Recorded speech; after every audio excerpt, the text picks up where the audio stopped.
Guys, in today's video I'm going to be reviewing the No7 Advanced Retinol 1.5% Complex. This is a product that I got many requests to review, and it was sent to me from No7 for free, but this is not paid promotion or anything like that. I got it through Octoly for free basically. But what is this? It is a retinol serum. Now, I have several videos on the differences between retinoic acid, otherwise known as tretinoin, retinol, which is what this product has, and retinaldehyde. But to remind you, retinol is what you will find in over-the-counter serums, creams, etc. Retinol is a form of topical vitamin A that can improve the appearance of wrinkles and fine lines, help boost up collagen in the deeper layers of the skin, improve skin cell turnover, and modulate cell differentiation for overall better epidermal health. It can also help in removing sun-damaged skin cells, brightening up skin tone. It can remove some hyperpigmentation. Many benefits to the skin, and with long-term use can help in improving the look of wrinkles and fine lines. Unlike prescription retinoic acid, aka tretinoin, retinol is not quite ready when you put it on the skin to do all of these things. Your skin has to convert it to retinoic acid. Retinol is first oxidized to retinaldehyde and then oxidized to retinoic acid. Those things have to be achieved before really anything of benefit happens in your skin. And it also actually has to penetrate into your skin. So those hurdles aside, we do have a lot of studies showing that retinols in cosmeceuticals are in fact active. Studies that address the efficacy of retinol in skincare have looked at how active it is in the skin through a surrogate marker of retinol or retinoic acid called cytochrome P450 retinoic acid dehydrogenase 4. That enzyme activity is basically a marker for retinoic acid activity. So retinol applied to the skin, the readout of that enzyme kind of tells you that in fact you are getting retinoic acid activity from the conversion of the retinol to retinoic acid. And there have been studies looking at different concentrations of retinol and that enzyme activity, and it seems as though a threshold amount of 0.025% retinol is required to achieve that, to activate that enzyme and to get retinoic acid activity. I'm telling you this because basically a over-the-counter cosmeceutical product should have a concentration of 0.025% retinol in order for it to activate that enzyme, presumably. The No7 product has 0.3% retinol, which obviously is more than enough. Don't fall for the fallacy, however, that higher is better. High concentrations of active ingredients, they often are not very effective, and you reach a limit of efficacy. Oftentimes higher concentrations can actually have poor absorption into the skin and less conversion.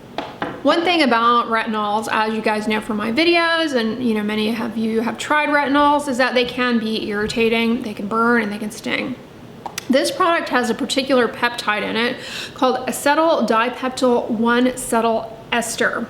Now, this peptide you also can find in Eucerin Ultra Sensitive Soothing Care Dry Skin, a product that we don't have here in the States, but I believe you guys have it in the UK, or La Roche-Posay Toleriane Ultra Intense Soothing Care, another product I don't think we have here. Anyways, this peptide has been shown in studies to reduce irritation. They looked at the skin irritant capsaicin, which is in like over-the-counter topical pain relievers, like I think it's in Aspercare. Anyways, very irritating on the skin. So they applied it to the skin along with this peptide and showed that the peptide reduced the irritation. So you'll find it in many moisturizers that are kind of marketed as soothing, and that ingredient is going to help with the irritation related to the retinol activity.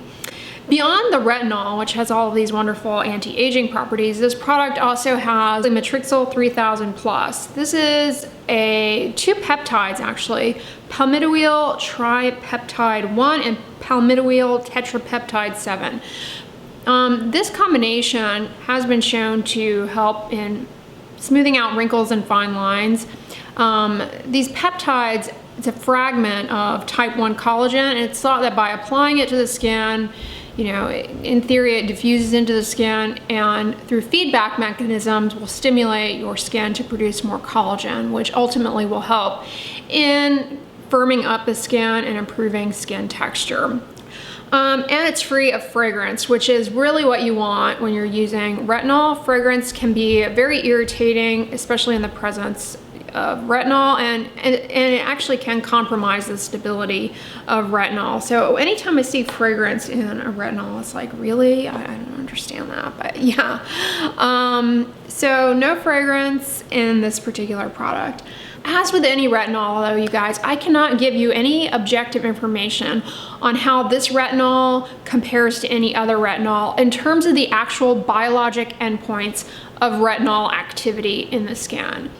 Even in terms of activity of that enzyme, which is a surrogate marker of retinoic acid, you're not going to get that with cosmeceuticals. You're never going to get that. So comparisons are anecdotes. So I can't tell you guys that, but one of the reasons I was motivated to try this product out and review it for you guys is that I believe it is available in the UK, and I'm always getting questions. Please review more products that we can get in the UK. Personally, I use prescription tretinoin, which is retinoic acid already, but I have tried this out just to see how the product is, and it's very nice. It's not irritating to me, but be aware that I've been using retinoic acid for a long time, so my skin is accustomed to it. If you're not accustomed to topical vitamin A, whether it be retinol, retinaldehyde, or what have you, this is likely to cause irritation for you in the beginning. Make sure that your skin is clean. After you wash your face, go ahead and apply a moisturizer. I'll list some down below in the description box. Allow the moisturizer to dry fully, and once everything is absorbed and dry and your skin's not damp, that's the best time to apply a topical vitamin A. We have studies showing this. I know most instructions will tell you to put it on first and then put your moisturizer on. The opposite is actually better, putting on the moisturizer first, allowing it to dry fully, and then applying the retinol, because it reduces the irritation a lot and has been shown to actually yield better results and better compliance, at least in terms of acne. So I recommend doing it that way. You just need 2 pumps of this product, and you want to apply it to your mid-face, your chin, your forehead, but don't get it around your eyes or around your mouth. It can cause a lot of irritation in those areas, so I suggest not putting it there, and that's what the instructions suggest as well. Now, be very careful with this product. You don't want to use it every night in the beginning because of that irritation. It's going to cause a lot of irritation in the beginning. The way that the product instructs you, and I fully agree, that's one thing I will say about this product I really like. I mean, they give the consumer like very detailed, a ton of instructions, which you just don't get from a lot of products. You don't get this level of concern and instructions. It says limit initial use to once or twice a week on non-consecutive nights, gradually increasing frequency to every other night, then every night as tolerated. Absolutely agree. Absolutely. And I love that they spell it out for you. As a guide, it will normally take at least 4 weeks to reach nightly use. So you have an endpoint in sight, like, you know, when is the irritation going to get any better? I love that. So that I really like. And again, it says in the evening 2 pumps. That's about what you're going to need to cover, you know, the average human face. And they also suggest not applying it to your neck or décolleté, which I appreciate, because everybody is always going on and on about taking products down to your neck, but I'm telling you, the skin on your neck is much, much thinner than the skin on your face, and there are fewer oil glands there. It's more likely to develop irritation, especially from retinol. And I really love that they point out that you need to be wearing sunscreen during the day. You should be wearing sunscreen during the day no matter what you're using at night, period. Everybody should, and should apply it every day, all year, no matter what you're doing, as you know, a part of skin care. But I love that they point that out and the need to be cautious, not only with sun protection, but they also say, stay in the shade and take any other necessary precautions to avoid becoming sunburned. This is the most comprehensive set of instructions from an over-the-counter product I've ever seen. So I really give kudos to that.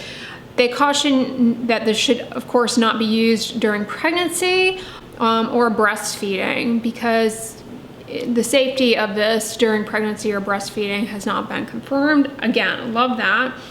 And they also point out that you don't want to use this product along with other active ingredients like beta hydroxy acid or alpha hydroxy acid or benzoyl peroxide. These ingredients are irritating, and in combination with retinol will increase the irritation and can potentially compromise the stability of retinol. Always be as conservative as you can be with your skincare ingredients and skincare routine when you're using retinol. Just focus on keeping it simple. That way you ensure the stability of the retinol. Don't forget, in this product you're also getting matrixyl, and so that's going to give you some skin firming benefit potentially. And they point out that you should not use this if you are using other prescription acne medications. I get this question a lot from you guys, like, I'm using tretinoin, should I incorporate an over-the-counter retinol? I don't recommend doing that unless your dermatologist has advised you to do that in some sort of regimen as a way to maybe help with irritation or something. You know, I don't know. But to me, it doesn't make any sense whatsoever. If you're using, like, for example, a prescription vitamin A, like, this is not necessary. You know, it doesn't behoove you to add this.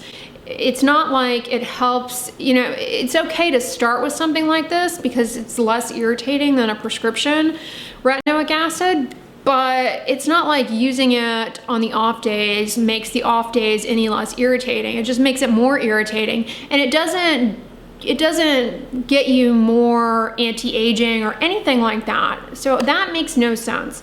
There's no need to use a product like this if you are using a prescription vitamin A or over-the-counter adapalene. But I know, you know, a lot of you guys didn't care for adapalene, aka Differin, and you want other recommendations. And then many of the retinols and whatnot that I recommend in my videos you can't get in the UK, and this product I believe you can. So I really like it, and I think it is a good product to consider if you're looking for a retinol for anti-aging purposes. If you have acne, sometimes when you first start a topical vitamin A, whether it be retinol or prescription retinoic acid, you may note that your acne gets a little bit worse before it gets better.